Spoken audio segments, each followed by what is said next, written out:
गायत्री महामंत्र एक बार मेरे साथ दोहराओ। ओम भूर्भुवः स्वः तस्य वितुर्वरेण्यं भर्गो देवस्य धीमहि धियो यो नः प्रचोदयात्। परम पूज्य गुरुदेव की कृपा से एक आत्मिक निवेदन करूंगा।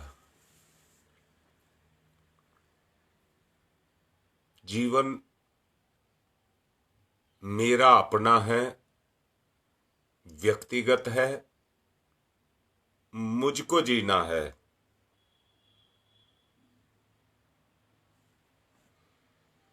अगर सच्चाई को देखें तो मेरा संपूर्ण जीवन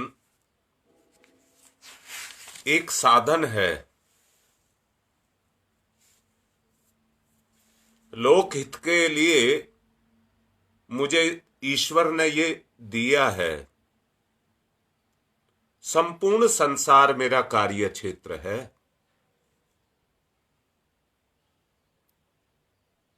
इस आधार पर अगर हम अपने जीवन को जिएंगे,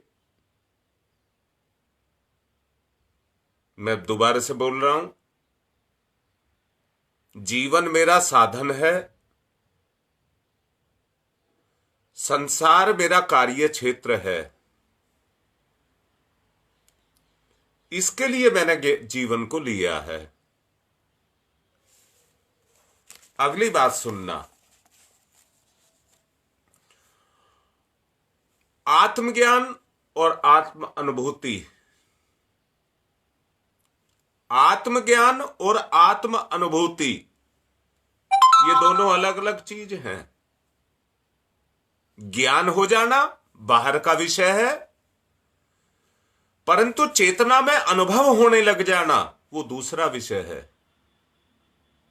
आत्मज्ञान हो जाना, बाह्य ज्ञान हो जाना, संसार का ज्ञान हो जाना, परंतु चेतना में क्रियाशील हो जाना, अनुभूति हो जाना है। मानव जीवन की सार्थकता इसी में है कि अपने गुण, कर्म और स्वभाव को मानवोचित सदाचार का समावेश करके उस लोकहित में लगा दें।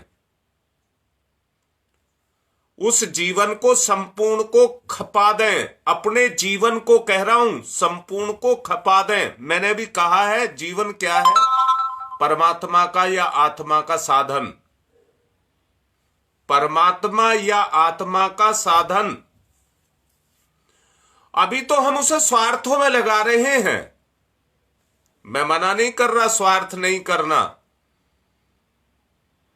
आपको शरीर का भी ध्यान रखना ही पड़ेगा। उसे सुडौल, तरोताजा, उसे कर्मठ, श्रमनिष्ठ उसको बना करके रखना ही पड़ेगा, और कोई रास्ता नहीं है। परंतु यहां एक बात और भी कह रहा हूं, जब तक हम सदाचार, सदाचार जो सबको प्रिय लगे, समाज को प्रिय लगे, जब तक उस रास्ते को हम नहीं अपनाएंगे तब तक कुछ नहीं है। मनुष्य एक विषय है, संसार उसकी व्याख्या है। मनुष्य एक विषय है और संसार उसकी व्याख्या है। अपने आप को जानना है तो अपने संपूर्ण विश्व के साथ आत्मीयता स्थापित करनी पड़ेगी।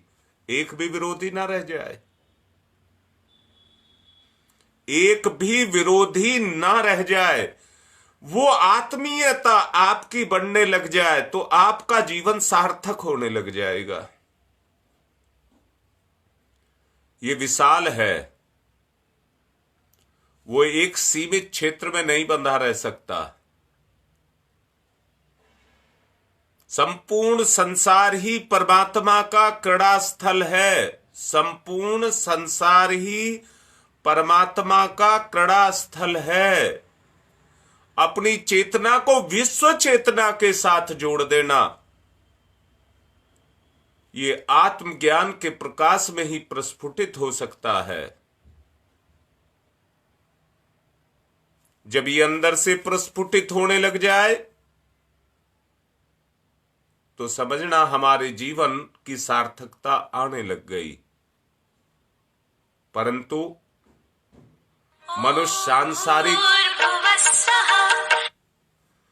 मनुष्य सांसारिक इंद्रिय जन्य इच्छाओं के अंदर खोया रहता है और उनकी स्वतंत्रता को स्वीकार करता रहता है, उन्हीं में खोया रहता है और उन्हीं को स्वतंत्रता को स्वीकार करता रहता है। अगर महानता के गुणों को विकसित करना है, सोचो, उसके लिए आत्मा की स्वतंत्रता परिलक्षित होने लगे। दोबारा से बोल रहा हूं, इस समय हम गुलामियत कर रहे हैं अपनी इंद्रियों की। वो प्रभाव जो हमारी इंद्रियों को अपने बस में करके और हमसे करा रहा है, हम उसके वशीभूत होकर के संकीर्ण होते हुए चले जा रहे हैं, स्वार्थी होते हुए चले जा रहे हैं। अगर विशाल होना चाहते हैं तो अपने में सबको और सबको अपने में देखना शुरू करें। किसी को भी मेरे कारण कोई कष्ट नहीं होना चाहिए।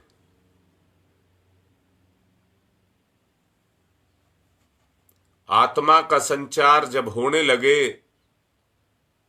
स्वाभाविक पवित्रता तब आने लगे, प्रफुल्लता का वातावरण फूट करके निकलने लगे। सोचो, जो वो शब्द बोले जा रहे हैं, ये शब्द नहीं है, ये गुण है। तो आत्मा की गौरव की महत्वपूर्ण स्थिति पैदा हो जाएगी और उससे क्या होगा, इस संसार का उद्देश्य भी पूर्ण होगा और आत्मा का उद्देश्य भी। एक साथ दोनों जुड़े हुए हैं। अपने लिए यही आवश्यक है कि हम अपनी प्रसुप्त महानता को जगाएं और उसके लिए आज से, अभी से, मेरा अगर आप कहना मानते हैं तो आज से और अभी से, मैं फिर से कह रहा हूं, एक दिन में कोई व्यक्ति महात्मा संत नहीं बन सकता। सबने अपने आप को एक पुरुष से चलना शुरू किया है और महापुरुष अपने आप को बनाया है, संत योगी ऋषि बनाया है, तो वहां तक निर्माण तक वो पहुंचे हैं। ये अनंत है, इसका कोई अंत नहीं है। बस इतना ही है कि एक चिंगारी ऐसी अपने अंदर प्रस्फुटित करनी पड़ेगी कि जो हमारे जीवन में महानता को पैदा करने लग जाए। आकाश में घने बादल छाए हों, पर बादलों में एक जगह कहीं छेद हो जाता तो प्रकाश की, यानी कि सूरज की किरण बाहर निकल करके आने लग जाती है।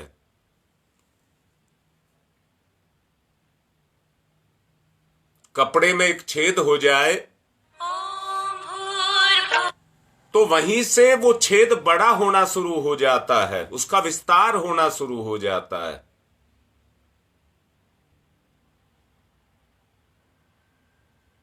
चाह करके भी सारी जिंदगी लगा लीजिए, वो भरेगा नहीं। हमें इन मूढ़ मान्यताओं को, इंद्रिय जन सुखों को तोड़ना होगा। बस कहीं से एक छोटी सी शुरुआत कर दो। छोटी सी शुरुआत अगर कहीं से आपने कर दी तो आत्मज्ञान की किरण आपके अंदर फूट निकलेगी। अगर आत्मज्ञान की किरण आपके अंदर फूट करके निकल आई, आपका रास्ता खुल जाएगा। जीवन का जो उद्देश्य है वो आपकी पकड़ में आने लग जाएगा। अपने अवशेष जीवन का सच्चा अगर आपको सदुपयोग करना है तो उसके लिए ये करना पड़ेगा। और करने के लिए क्या करना पड़ेगा? हमने कल बसंत पंचमी का पर्व मनाया। मैंने कहा था कि एक बदलाव लाना चाहते हैं, प्रवचन सुनते रहने से कुछ नहीं होने वाला। जब तक लक्ष्य और मंजिल लेकर के ना चला जाए, उद्देश्य की पूर्ति ना की जाए, तब तक कोई फायदा नहीं होगा। इसलिए हम अपना उद्देश्य बना करके चलें। और उद्देश्य क्या चलें? दो ही चीज से हम मिलकर के बने हैं, जड़ और चैतन्य।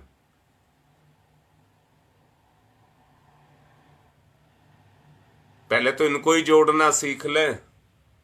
जो मेरा है, मेरे पास है, जड़ और चैतन्य मेरा है और मेरे पास है, उनको ही जोड़ करके देख लें। योग शब्द बहुत बहुचर्चित है। इसका सामान्य अर्थ कौतुक और कौतूहल के साथ जोड़ा जाता है। योगियों से आशा की जाती है कि वो कोई ऐसा दिशा, ऐसा अजूबा पेश करें जिसमें उनकी विलक्षणता सिद्ध होती हो। शरीर से ऐसी कोई हरकत करके दिखाएं जिसे सामान्य जन नहीं कर सकते। वस्तुओं की कुछ ऐसी उलट पुलट करके दिखाएं जिससे लोक प्रचलन में संगति ना बैठती हो। कुछ इस तरह का करके दिखाएं। मदारी बाजीगर प्राय ऐसे अजूबे दिखाते रहते हैं, परंतु फिर भी आप उनको देखते हैं, उनको योगी कोई नहीं मान बैठता, क्योंकि वो जो कुछ दिखाते हैं उसे आकर के सड़क पर बैठ कर के दिखाते हैं, फटे हाल होते हैं और प्रदर्शन करते हैं पैसा मांगने के लिए। उनका उद्देश्य और कोई नहीं है, केवल पैसा मांगना है। विश्वास नहीं होता और ना समझा जाता है। असल की नकल हो रही हो तो सिद्धियों के बारे में लोक कल्पना प्रचलित है। ये एक कौतूहल है जिसके कारण लोग केवल आकर्षित होते हैं, प्रभावित नहीं होते। प्रभावित करने के लिए एक योगी हुए हैं जिनका नाम पतंजलि है। उनके अनुसार चित्त वृत्तियों का निरोध, चित्त की वृत्तियों का, और चित्त वृत्ति से मतलब क्या है? उसके साथ जुड़ी हैं इंद्रियां। 4 चीज जुड़ी हैं, मन, बुद्धि, चित्त और अहंकार। इसके बारे में कल समझाऊंगा। जो अपनी चित्त वृत्तियों को अपने नियंत्रण में कर सके, उसी को उन्होंने योग कहा है। भाई, मन का जो स्वभाव है वो चंचल है, सब जानते हैं। आपका है, आप देख लीजिए। मन का स्वभाव चंचल है और आप जानते हैं। आप चाहते हैं उसको पकड़ना, पर वो कूद करके लोभ मोह की तरफ चला जाता है। आप जप करते हैं, आप स्वाध्याय करते हैं, आप सत्संग करते हैं, आप प्रवचन सुनते हैं, आप लाइव देखते हैं, उसमें तो नहीं लगता, कूद करके उधर चला जाता है। ये उसकी चंचलता का परिचायक है। और अपने आप देखिए, आपका मन कितना चंचल है। इसको कंट्रोल करना पड़ेगा, नियंत्रित करना पड़ेगा और सही उद्देश्य पर उसको लगाना पड़ेगा। वो भाग करके उधर चला जाता है जिधर उसको अपने सुख का आधार मिलता है। अगणित कल्पनाएं करना, उनमें से ज्ञान के आधार पर कुछ काट छांट करना, अनुभव के आधार पर कुछ बदलाव लेकर के आना, उसे रोकने के लिए अपने ज्ञान की शक्ति को उसके लिए लगा देना, ये इसी आधार पर बन सकता है कि मन में चंचलता ना रहे, कल्पना करते रहने से, निष्कर्ष निकालते रहने से केवल एक ही चीज निकल करके आती है कि हम समर्थ नहीं हैं। तब उसे घटिया जीव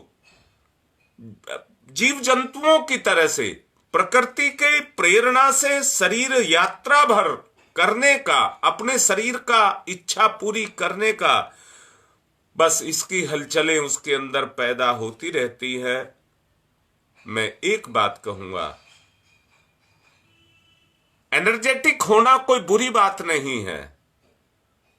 बहुत से बच्चे उछल कूद बहुत करते रहते हैं, उसको शैतानी का नाम दिया जाता है। वो कोई बुरी बात नहीं है, वो सक्रियता है।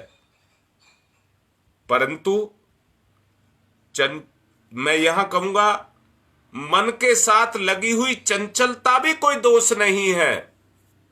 अगर मन में चंचलता नहीं होगी तो इतने संसार में कैसे आप व्यापक हो पाएंगे। मैं फिर से, अभी मैंने कहा है, अपनी चेतना को उस विश्व चेतना के साथ जोड़ने के लिए जो आधार बनता है वो मन की चंचलता, मन की सक्रियता। मन जितना प्राणवान होगा उतना ही शक्तिशाली होगा। तो उसकी चंचलता नितांत आवश्यक है, नितांत आवश्यक है। परंतु उसको किस दिशा में और किस क्षेत्र में आपने नियोजित करके रखा हुआ है, इस बात को देखने की आवश्यकता है। कल्पना शक्ति जितनी प्रखर होगी, जिसका मन जितना अधिक दौड़ता है, वो उतना ही अधिक बुद्धिमान सिद्ध होता है। देख लो,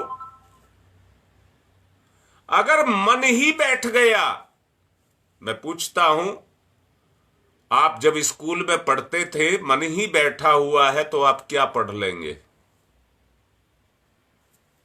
कुछ नहीं मिलेगा। मन जितना सक्रिय होगा उतना ही आप कर सकते हैं। इसलिए ये बुद्धिमत्ता है, ये मन की चेतना की सक्रियता है। उसी से ये पता लगता है। चित्त वृत्ति के निरोध के दो आधार हैं। चित्त वृत्ति निरोध के दो आधार हैं। पहला है आवश्यक निरुद्देश्य कल्पनाएं नहीं करनी चाहिए। मन को साधा जाए, पर ऐसा अनुशासन लगाया जाए जिससे वो किसी भी विषय में कैसी ही अनगढ़ कल्पना करने ना लगे। उसकी गतिशीलता एक निर्धारित मार्ग पर ही चले। वर्जनाओं का व्यतिक्रम ना करे। परिस्थितियों को देखते हुए जो संभव नहीं है उसके लिए ख्वाबी पुलाव ना पकाए। बिना पंख की रंगीली उड़ाने ना उड़े। दिवा स्वप्न ना देखे। शेख चिल्ली की तरह से उपासनाप्रद उदाहरण प्रस्तुत ना करे। जो सोचता हो दिशाबद्ध होकर के सोचे। सामर्थ्य, परिस्थिति और संभावना का तालमेल बैठाए। चिंतन का एक ऐसा मार्ग निर्धारित करे जिस पर चलने का प्रयास करते हुए उपयोगी उपलब्धियां, उसको हस्तगत होने की संभावनाएं अपने अंदर पैदा होने लगे।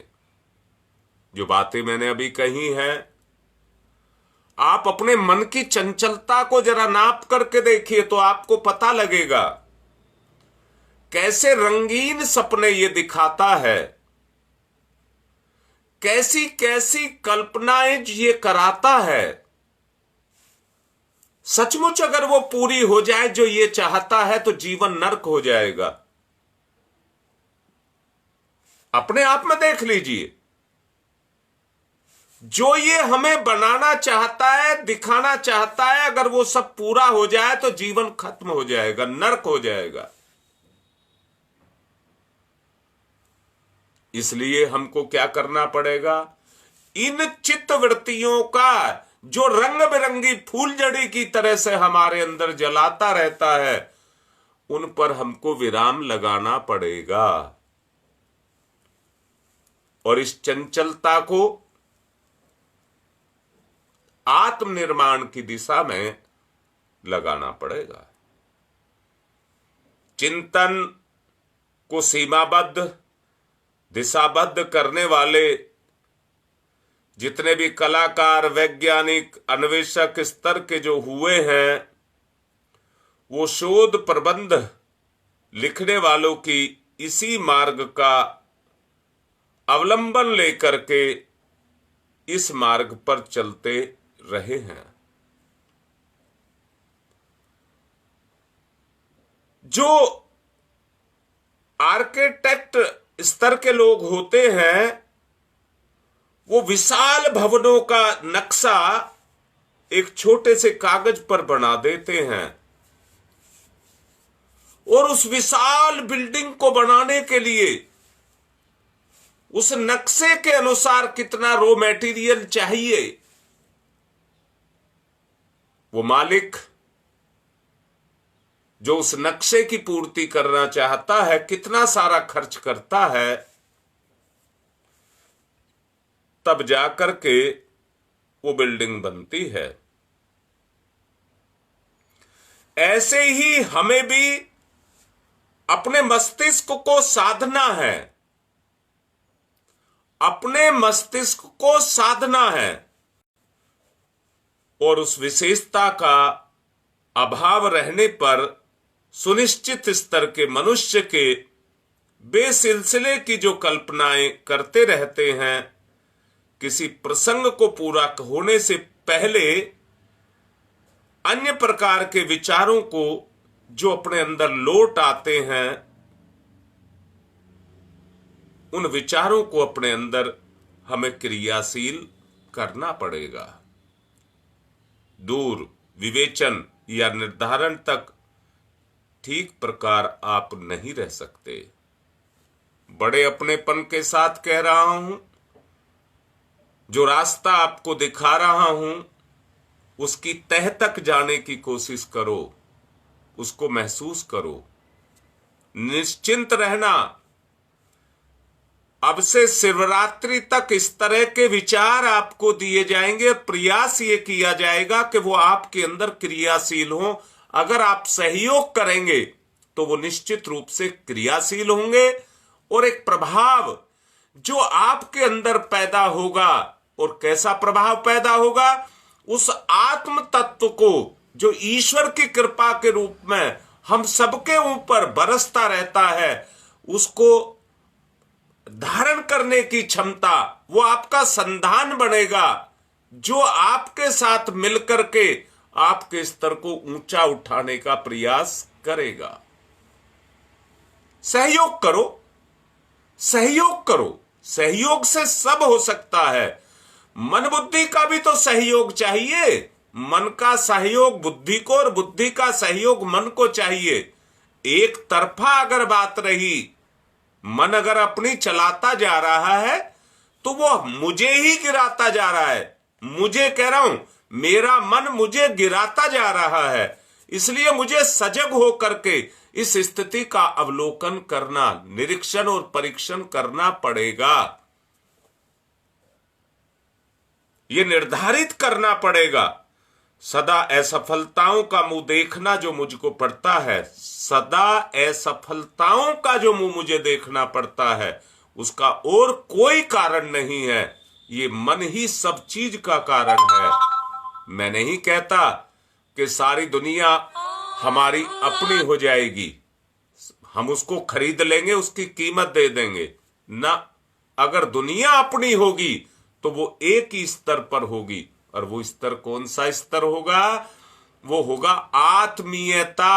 आत्मीयता जितना उसका संचार संसार में होने लगेगा, अपूर्णता उतनी ही मिटने लगेगी। अपूर्णता रहने की स्थिति में कोई काम किसी से नहीं बन पड़ता है, कोई भी काम नहीं बन पड़ता है।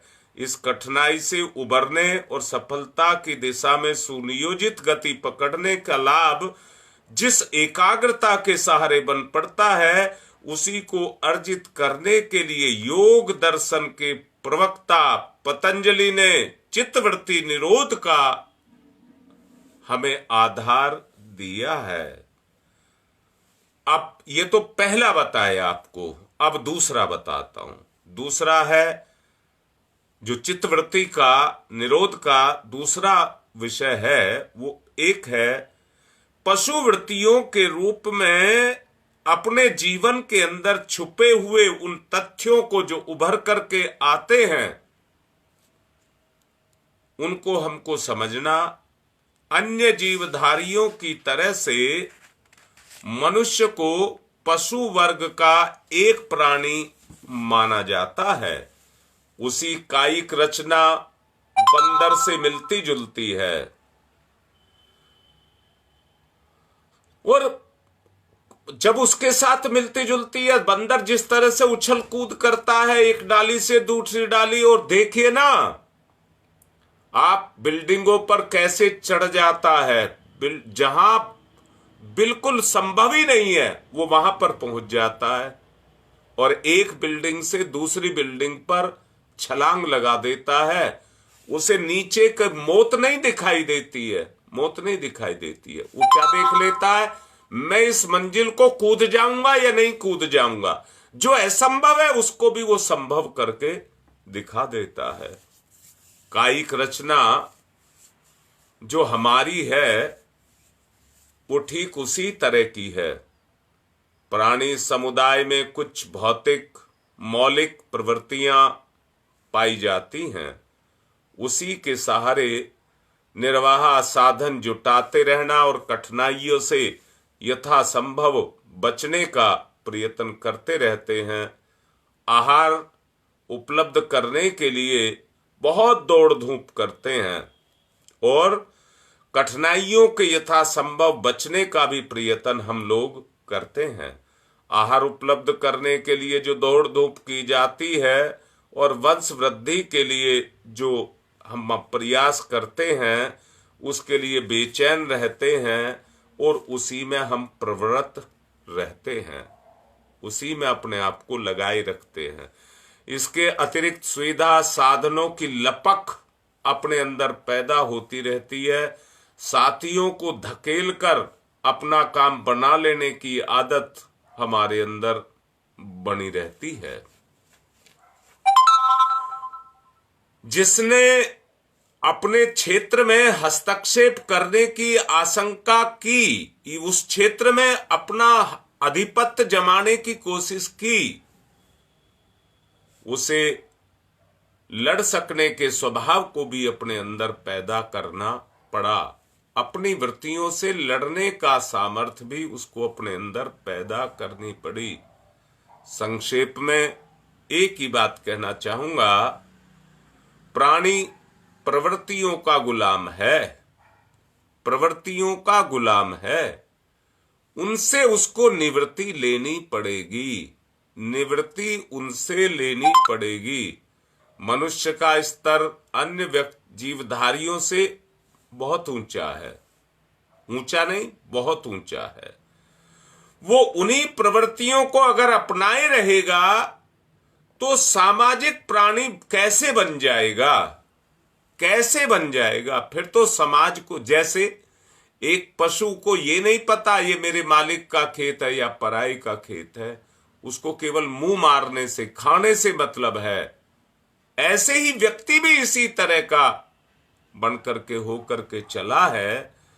उसे किसी से कोई मतलब नहीं है, अपने स्वार्थ से मतलब है, और स्वार्थों की लड़ाई वो हर वक्त लड़ रहा है। स्वार्थों की लड़ाई वो हर वक्त लड़ता हुआ चला जा रहा है। सामर्थ्य और बुद्धिमत्ता के रूप में जितना कुछ विशेष उसको मिला है, उसका उपयोग इसी उद्देश्यों के लिए होता रहेगा जिसके लिए अन्य प्राणी आज तक करते रहे हैं। अन्य प्राणी आज तक करते रहे हैं, वही इंसान भी करता रहेगा। ऐसी दशा में स्नेह सौजन्य से विकसित होने वाली आशा नहीं की जा सकती, ऐसी आशा नहीं की जा सकती। इस अभाव में रह करके और उसको सह करके व्यक्ति सहकार की भावना पर चले तो संभव नहीं है। जहां स्वार्थ होगा वो सहकार करना चाहेगा, परंतु स्वार्थ उसको सहकार से स्वार्थ की तरफ खींच करके ले आएगा। आदमी चाह करके भी कुछ करना चाहेगा तो वो करने नहीं देगा, क्योंकि सामने आकर के मैंने अभी पिछले एक प्रवचन में आप लोगों को समझाया था, ऑडियो में बताया था कि अचेतन मन को आपके अच्छे बुरे से कुछ लेना देना नहीं है। जो संस्कार उसके अंदर जागृत हो गए वो बगैर कुछ बदलाव किए हुए तुरंत किसी भी कर्म को अपने जैसा बना करके खड़ा कर देते हैं। आदमी की स्थिति कैसी होती है? वो आदान प्रदान का जो प्रतिदान के रूप में, अनुदान के रूप में जो क्रम चलता है वो उससे संभव नहीं हो पाता, संभव नहीं हो पाता। पशुवृत्तियों को एक शब्द में संकीर्ण स्वार्थपरता कहा जा सकता है। इसमें निर्बलों पर आक्रमण करने की सुविधाओं को लूट की तरह से छूट मिली हुई है।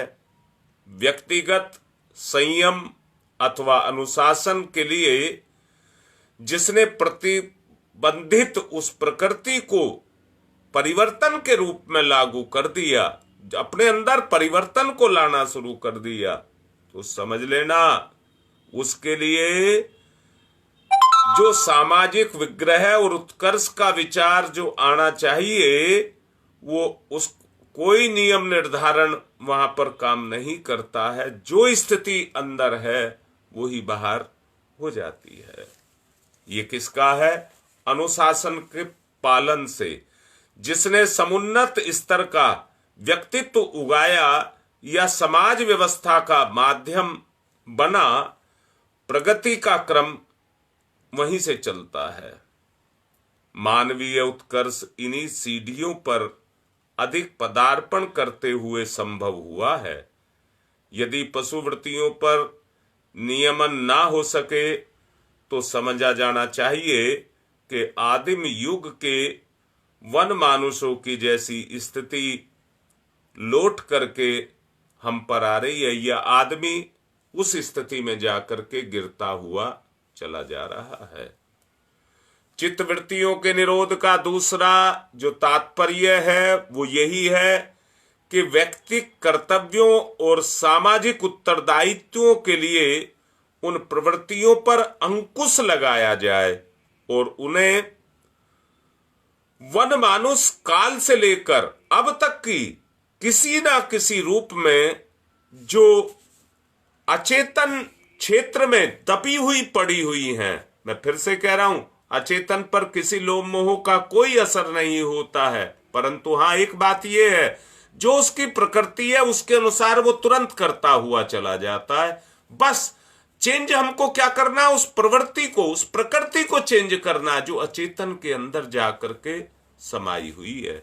नीति, धर्म, अनुशासन के अनुपातियों को तोड़कर जो दाव लगाते ही उसी पुराने जो पिछला उसका ढर्रा है, जो अभ्यास में है, उसको क्रियान्वित वो करने लग जाता है, जिसे मानवीय स्तर का विकास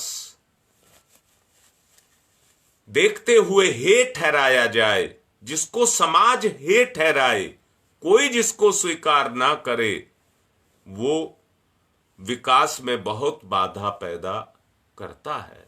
मैं दोबारा से कह रहा हूं, जिसके कारण हमारे अंदर उमंग उठे, जिसके कारण हमारे अंदर एक रुचि पैदा हो, वो सामने वाला जैसा है वैसा ही हमारा भी, वहां दोनों का योग होता है। यहां योग से मतलब कहूंगा एक से जुड़ते हैं। रुपया में रुपया जुड़ता है, धन नहीं जुड़ता है। रुपए में रुपया जुड़ता है। आपके पास कितना धन है उसको भी रुपए में कन्वर्ट करके जोड़ा जाता है, रुपए में कन्वर्ट करके जोड़ा जाता है। जो जिसकी जैसी प्रकृति है वो उसी प्रकृति के साथ जाकर के जुड़ता रहता है।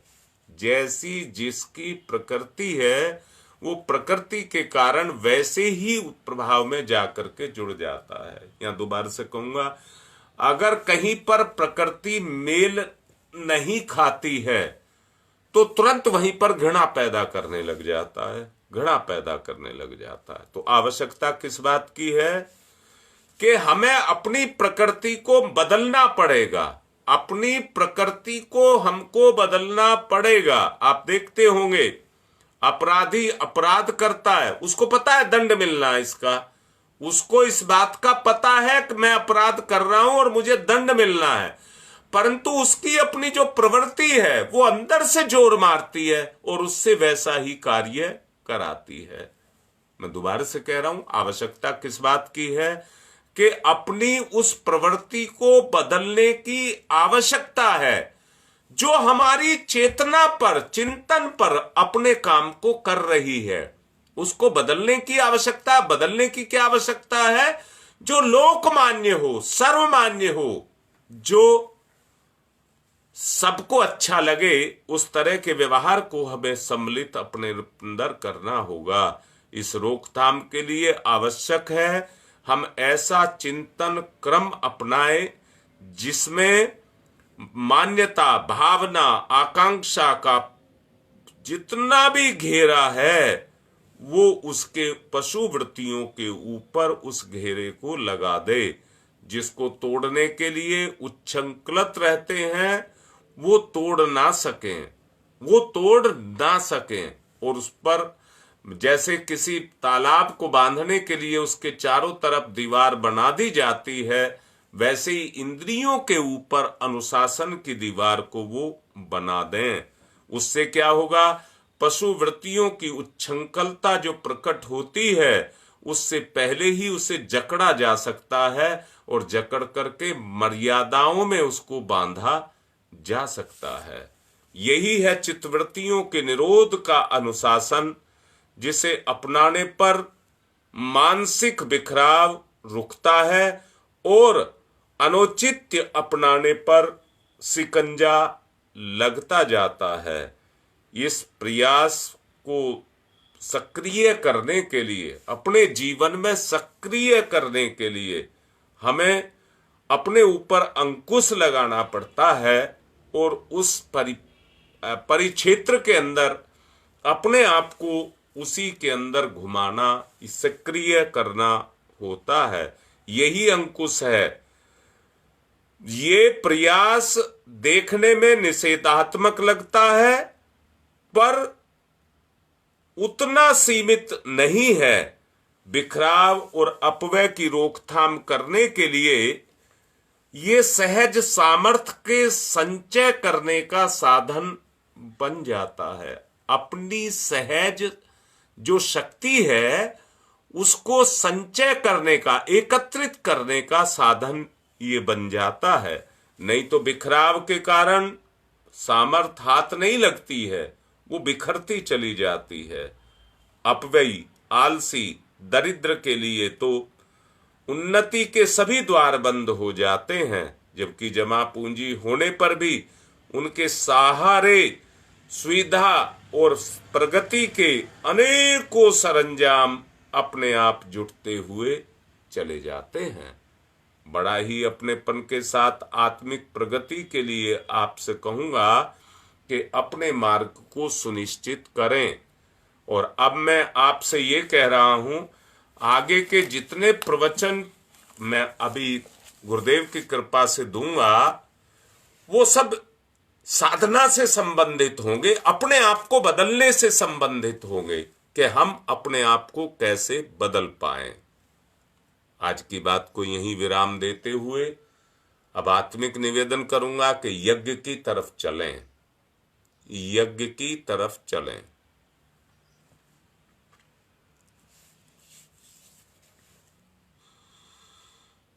पवित्रीकरणम, बाएं हाथ पर जल सीधे हाथ से ढक लेंगे, पवित्रता का भाव पैदा करेंगे। अभिमंत्रित जल को अपने ऊपर छिड़किए। जैसा अभी समझाया गया है अपनी चित्त वृत्तियों पर कंट्रोल, नियंत्रण लगाएंगे और बुराइयों को हटाएंगे, अच्छाइयों का प्रत्यारोपण करेंगे। ओम मैं पवित्र है पवित्रो वा सर्वावस्थांगतोऽपि वह यह समरेत पुंडरीकाक्षम सबाह्याभ्यंतर है शुचि। ओम पुनात् पुंडरीकाक्ष पुनात् पुंडरीकाक्ष पुनातुः आचमनम। सीधे हाथ पर जल लेकर के 3 बार आप आचमन करेंगे।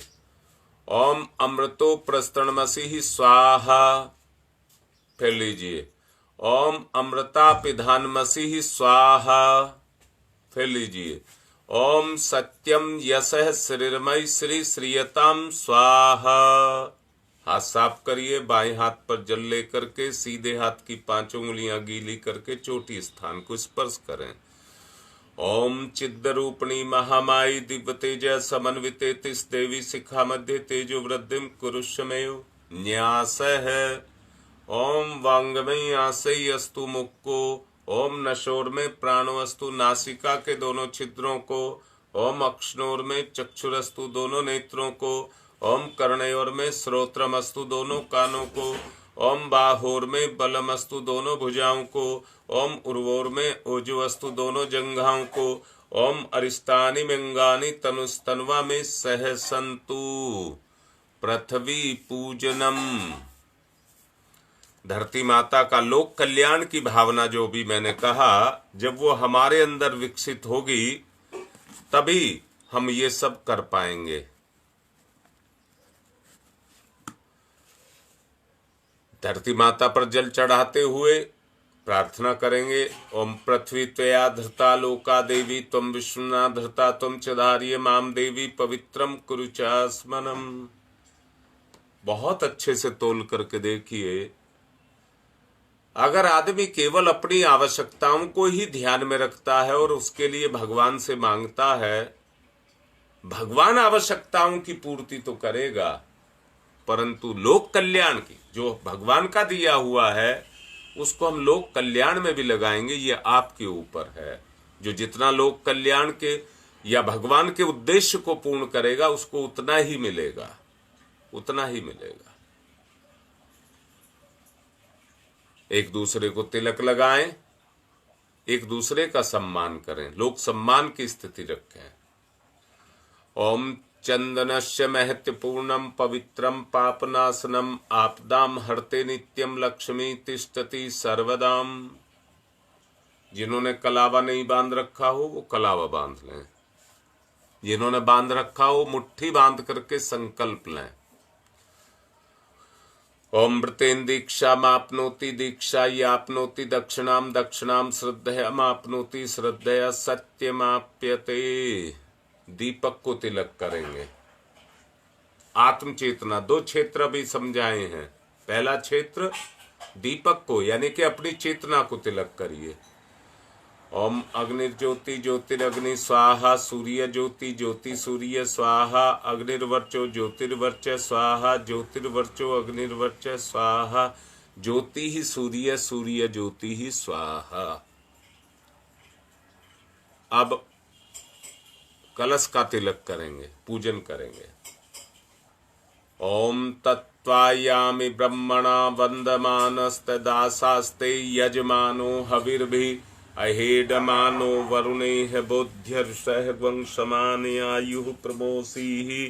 ओम मनुर्ज्योतिर्जुषतामाजस्य बृहस्पतिर्यज्ञमिमं तनुत्वरिष्टं यज्ञवंशमिमं दधातु विश्वे देवास इहमादयन्ताम्। ओम प्रतिष्ठः। ओम वरुणाय नमः। आवाहयामि स्थाप्यामि ध्यायामि ततो नमस्कारम करोमि। गुरुदेव माता जी को तिलक करेंगे। गुरुर्ब्रह्मा गुरुर्विष्णु गुरुरेवो महेश्वर गुरुरेव साक्षात् परम तस्मै श्री गुरुवे नमः। अखंड मंडलाकारं व्याप्तं येन चराचरं तत्पदं दर्शितं येन तस्मै श्री गुरुवे नमः। मातृवत्र लालयित्री च पितृवत्र मार्गदर्शिका नमस्तु गुरु सत्ताय श्रद्धा प्रज्ञायुताश्चया। ओम श्री गुरुवे नमः। आवाहयामि स्थाप्यामि ध्यायामि ततो नमस्कारम करोमि। माँ गायत्री को तिलक करेंगे।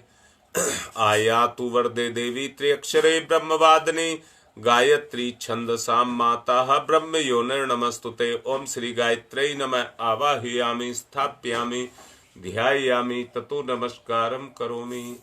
एक आत्मिक निवेदन कर रहा हूं, सामूहिक शक्ति का बहुत लाभ होता है।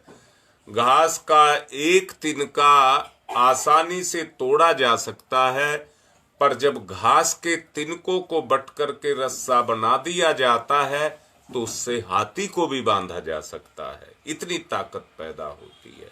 अभी जो आप सामूहिक यज्ञ कर रहे हैं, इसमें बहुत ताकत है। ये किसी भी बुराई को बांधने की ताकत रखती है। अब आगे क्रम को आगे चलाते हुए पूजन करेंगे। एक फूल लीजिए, समर्पण के भाव रखिए। ओम सर्वेभ्यो देवेभ्यो नमः। आवाहयामि स्थापयामि आसनम समर्पयामि। बूंद बूंद करके 4 बूंद जल चढ़ाएंगे। पाद्यम समर्पयामि, अर्घम समर्पयामि, आचमनम समर्पयामि, स्नानम समर्पयामि। कलावे के 2 टुकड़े चढ़ाइए। वस्त्रम समर्पयामि, यज्ञोपवीतम समर्पयामि। तिलक करिए। गंधम विलेप्यामि, अक्षतानि समर्पयामि। पुष्पाणि समर्पयामि, धूपम आग्रयापयामि, दीपम दर्शयामि, नैवेद्यम निवेदयामि। फूल पत्ती चढ़ा दीजिए। तांबूल पुंगी फलानि समर्पयामि। सिक्का चढ़ा दीजिए। दक्षिणाम समर्पयामि। फिर चावल चढ़ा दीजिए। सर्वा भावे अक्षतानि समर्पयामि।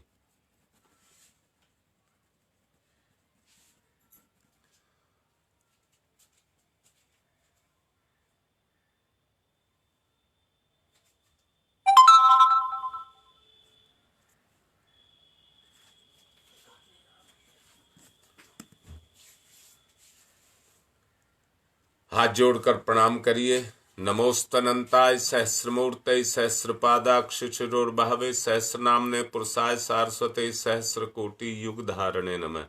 सहस्र कोटि युग धारणे नमः।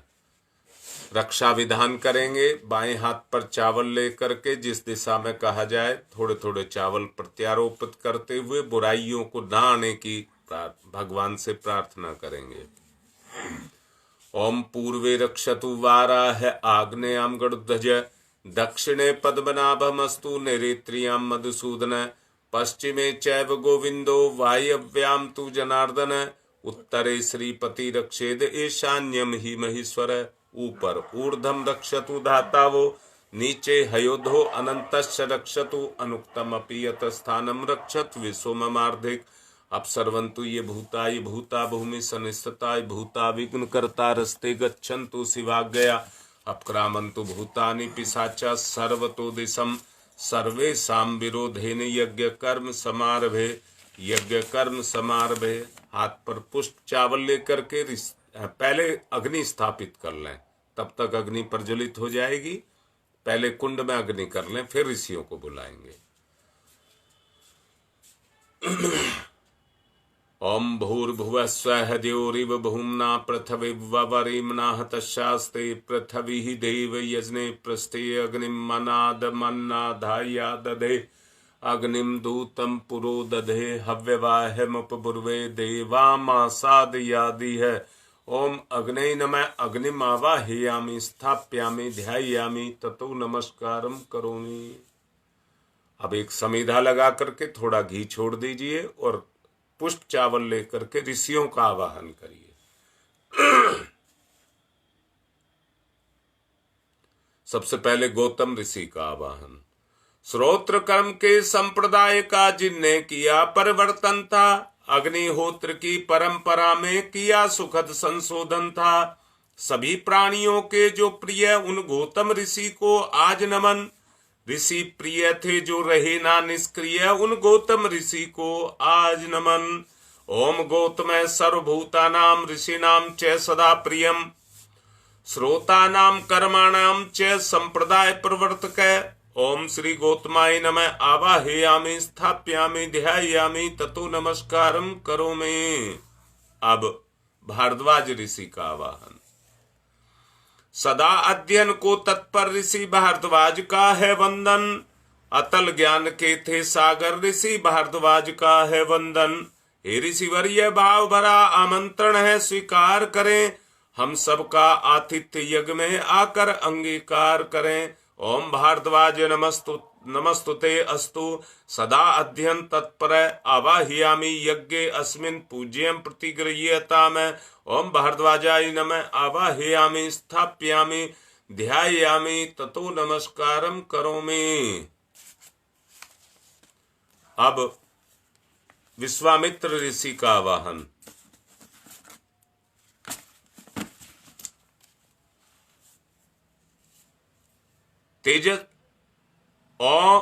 तेजस्वी प्रज्वलित अग्नि से तप के जो प्रतिमूर्ति बने, गायत्री की प्रतिस्थापना करके जग की पूर्ति बने, उन ऋषि विश्वामित्र को करते आज हम समन नमन। यहाँ कृपा करें ब्रह्म ऋषि आपका हो सुख कर आगमन यहाँ। ओम विश्वामित्र नमस्तुभ्यं ज्वलदाग्नि संप्रभम अध्यक्षीकृत गायत्री तपो रूपेण संस्थिता। ओम विश्वामित्राय नमः आवाहयामि स्थापयामि ध्यायामि ततो नमस्कारम करोमि। अब कश्यप ऋषि का आवाहन। हे कश्यप ऋषि, सदा आपको जगती ने सम्मान दिया और आपने प्राणी मात्र को विपुल दया का दान दिया है। प्रार्थना हमारी हम पर भी कुछ कृपा करें ऋषिवर। हम सब की पूजा अर्चा स्वीकार यहाँ स्वयं आकर करें। ओम कश्यप सर्वलोकाढ्य सर्वभूत दयाकार असि त्वं प्रथयामि सह पूज्यं प्रतिगृह्यताम्। ओम कश्यपाय नमः आवाहयामि स्थापयामि ध्यायामि ततो नमस्कारम करोमि। जमदग्नि ऋषि का आवाहन। हे ऋषिवर, जमदग्नि जिन्हें विपुल समान बिल्कुल समान हर सुख दुख था और कठोर तप के सुतेज से जो ज्वलायमान मुख था, तपोपु मूर्ति उस ऋषि का होता आज यहाँ आवाहन है। महायज्ञ में उन्हीं पूज्यवर का वंदन अभिनंदन है। ओम जमदग्नि महातेजा तपसा ज्वलती हतम आवाहयामि यज्ञे अस्मिन् पूज्यं प्रतिगृह्यताम्। ओम जमदग्नै नमः आवाहयामि स्थापयामि ध्यायामि ततो नमस्कारम करोमि। वशिष्ठ ऋषि का आवाहन। सबके परम हितैषी ऋषिवर आप धर्म प्रतिमूर्ति रहे, कार्य कुशल इतने के कर्म के हर युग के अनुरूप रहे। जनहित से जन की करुणा से सदा भरा जिनका मन है, उन मुनि श्रेष्ठ वशिष्ठ पूज्यवर का आवाहन वंदन है। ओम नमस्तुभ्यं वशिष्ठाय कर्म कृते महामुने धर्म रूपाय महते लोका नाम हितकारणे। ओम वशिष्ठाय नमः आवाहयामि स्थापयामि ध्यायामि ततो नमस्कारम करोमि। अत्रि ऋषि का आवाहन। हे ऋषि ब्राह्मण श्रेष्ठ विश्व में जन जन के हितकारी है, तपय पूत है, सत्य रूप है, तेजस्वी व्रतधारी है। हे महान ऋषि अत्रि, आपको नमस्कार हम सबका है। आज हम पर ऋषिवर कुछ यज्ञ भार आप हम सबका है। ओम अत्रैतु नमस्तुभ्यं सर्वलोक हितैषिणे तपो रूपाय सत्याय ब्रह्मणे मित तेजसे। ओम अत्रै नमः आवाहयामि स्थापयामि ध्यायामि ततो नमस्कारम करोमि। माँ अरुंधति का आवाहन। सुख सौभाग्य प्रदात्री माता बालक शीश झुकाते हैं। इस पुनीत बेला में हे ऋषि माता हम तुम्हें बुलाते हैं। हम बोध बालक हैं माता, कर लो पूजा ग्रहण अभी। यहाँ यज्ञ मंडल में होवे ममता का अवतरण अभी। ओम अरुंधत्यै नमस्तुभ्यं सर्व सौख्य प्रदायिनी एहि मंडले मध्ये त्वं नमः पूज्याम ग्रहण में। ओम अरुंधत्यै नमः आवाहयामि स्थापयामि ध्यायामि ततो नमस्कारम करोमि। समिधा दानम। एक एक समिधा लेकर के 4 समिधा दान करेंगे। बीच की उंगली या अंगूठे के सहारे पकड़कर दोनों तरफ से घी लगाएं। ओम अयंत इदमात्मा जात वेद से स्तेनेध्यवर्धस्व चेद्यवर्ध चास्मान प्रजया पशुर्भे बमवर्चसे अन्नादेन समेधयै स्वाहा। इदम अग्नि जात वेद से इदम नमम। दूसरी, ओम समिधाग्निम तु वशत धृतै बोध्यता तिथिम अस्मिन् हव्य जुहूतनै स्वाहा, इदम अग्नि इदम नमम। तीसरी, ओम सुसमिधाय शोचिसे घृतम तीव्रम जुहूतन अग्नि जात वेद से स्वाहा, इदम अग्नि जातविद से इदम नमम। चौथी, ओम तम त्वा समित भरंग रोग घृतेन वर्धयामसि बृहचोच्छाय विस्तयै स्वाहा, इदम आग्ने अंगिर से इदम नमम। जल प्रसेचनम, कुंड के बाहर जिस दिशा में कहा जाए चम्मच में जल लेकर के छोड़ेंगे।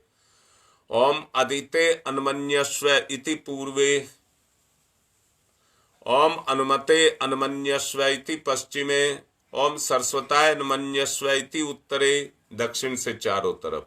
ओम देव परशुव यज्ञपतिम भगाय दिव्यो गंधर्व केतपु केतम न पुनातु वाचस्पति वाचम न स्वदतु। घी की 7 आहुतियां दीजिए।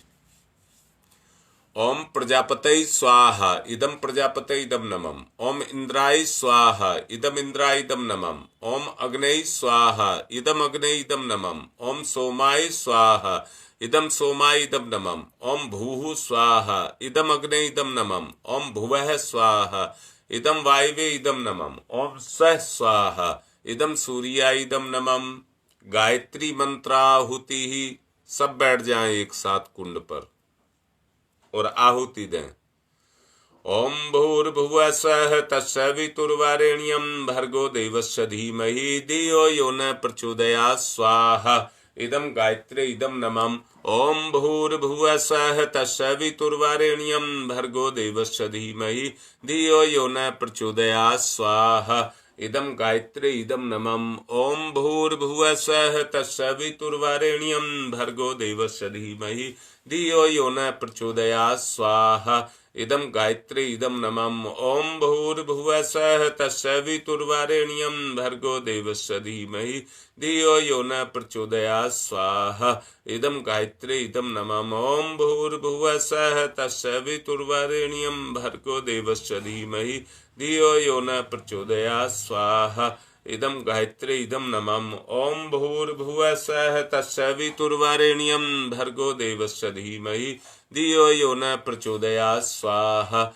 इदम गायत्री इदम नमम। ओम भूर्भुवः स्वः तत्सवितुर्वरेण्यं भर्गो देवस्य धीमहि धियो यो न प्रचोदयात् स्वाहा, इदम गायत्री इदम नमम। ओम भूर्भुवः स्वः तत्सवितुर्वरेण्यं भर्गो देवस्य धीमहि धियो यो न प्रचोदयात् स्वाहा, इदम गायत्री इदम नमम। ओम भूर्भुवः स्वः तत्सवितुर्वरेण्यं भर्गो देवस्य धीमहि धियो यो न प्रचोदयात् स्वाहा, इदम गायत्री इदम नमम। ओम भूर्भुवः स्वः तत्सवितुर्वरेण्यं भर्गो देवस्य धीमहि धियो यो न प्रचोदयात् स्वाहा, इदम गायत्री इदम नमम। ओम भूर्भुवः स्वः तत्सवितुर्वरेण्यं भर्गो देवस्य धीमहि धियो यो न प्रचोदयात् स्वाहा, इदम गायत्री इदम नमम।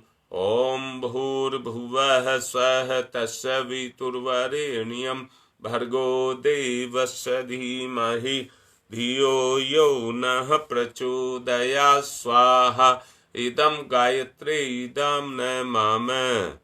आगे की विशेष आहुतियां जिन किसी को डलवानी है वो अपना लिख दें।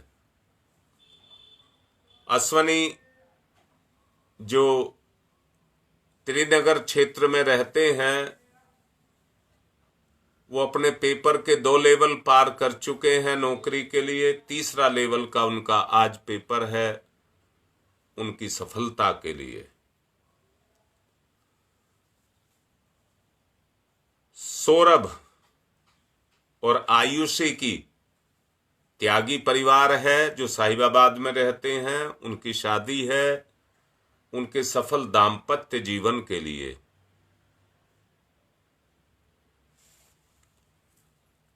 गंगा विहार से रामावतार शर्मा के ससुर को हार्ट अटैक हुआ है, उनके अच्छे स्वास्थ्य के लिए। गंगा विहार से ही श्री सुभाष भारद्वाज के पुत्र सचिन की शादी हुई है, उसके अच्छे दाम्पत्य जीवन के लिए। अनुराग का आज पेपर है न्यू अशोकनगर से, उसके सफलता के लिए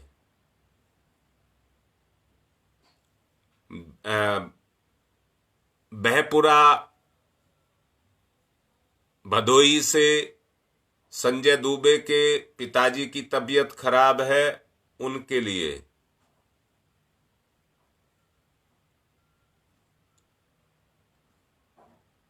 और जया तिवारी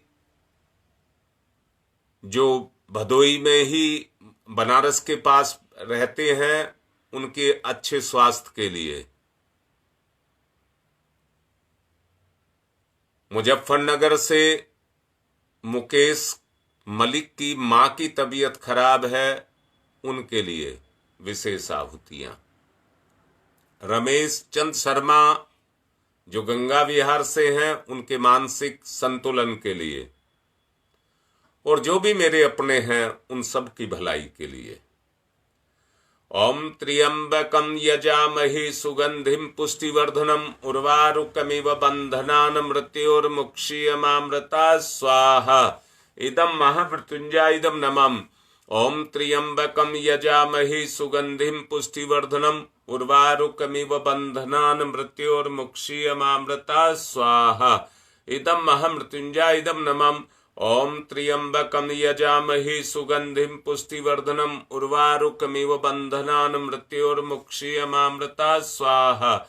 इदं महामृत्युंजयिदं नमः। ओम पंचवक्राय विद्महे महादेवाय धीमहि तन्नः रुद्र प्रचोदयात् स्वाहा।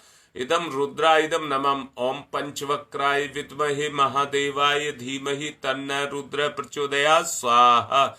इदं रुद्रायदं नमः। ओम पंचवक्राय विद्महे महादेवाय धीमहि तन्नः रुद्र प्रचोदयात् स्वाहा। इदं रुद्रायदं नमः। ओम भास्कराय विद्महे दिवाकराय धीमहि तन्नः सूर्य प्रचोदयात् स्वाहा। इदं सूर्यायदं नमः। ओम भास्कराय विद्महे दिवाकराय धीमहि तन्नः सूर्य प्रचोदयात् स्वाहा। इदं सूर्यायदं नमः। ओम भास्कराय विद्महे दिवाकराय धीमहि तन्नः सूर्य प्रचोदयात् स्वाहा। इदं सूर्यायदं नमः। ओम प्रखर प्रज्ञाय विद्महे महाकालाय धीमहि तन्नः रामः प्रचोदयात् स्वाहा। इदं महाकालायदं नमः। ओम सजल श्रद्धाय विद्महे महाशक्तये धीमहि तन्नः माता भगवती प्रचोदयात् स्वाहा। इदं महाशक्तये इदं नमः।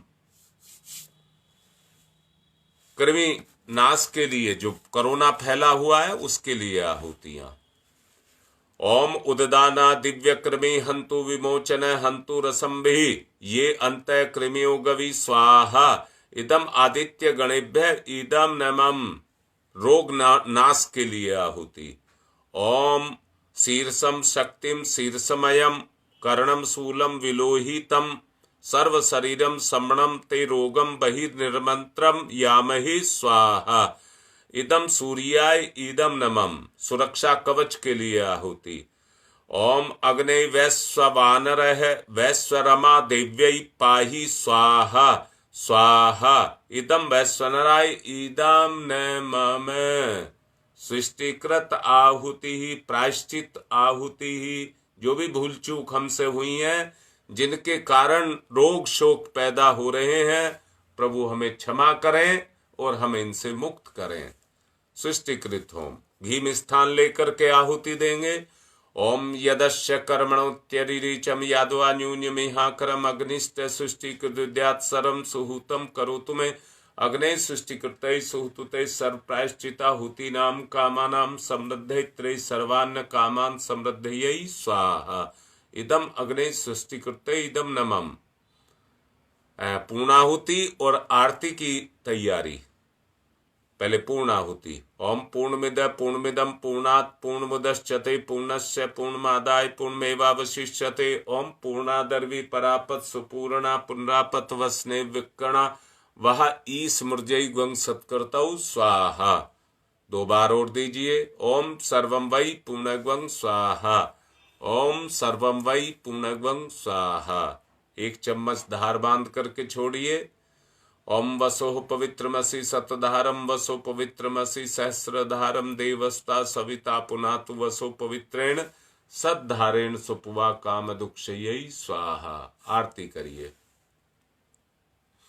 ओम यं ब्रह्म वेदांत विदो वदन्ति परमं प्रधानं पुरुषं तथान्ये विश्वोदग्धे कारणमीश्वरं वा तस्मै नमो विघ्न विनाशनाय। ओम यं ब्रह्म वरुणेन्द्र रुद्रमरुत स्तुन्वन्त दिव्यैस्तवे वेदैः साङ्गपदक्रमणोपनिषदैः गारयन्ति यं शामगा ध्यानावस्थित तद्गतेन मनसा पश्यन्ति यं योगिनो यशान्तं न विदुसुरासुरगुणा देवाय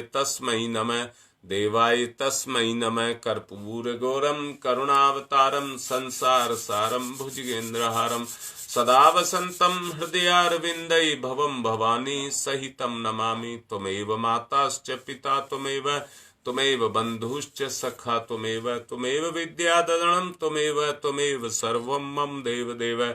मंगलम भगवान विष्णु मंगलम गरुड़ध्वज मंगलम पुंडरीकाक्षाय मंगलाय तनोहरि।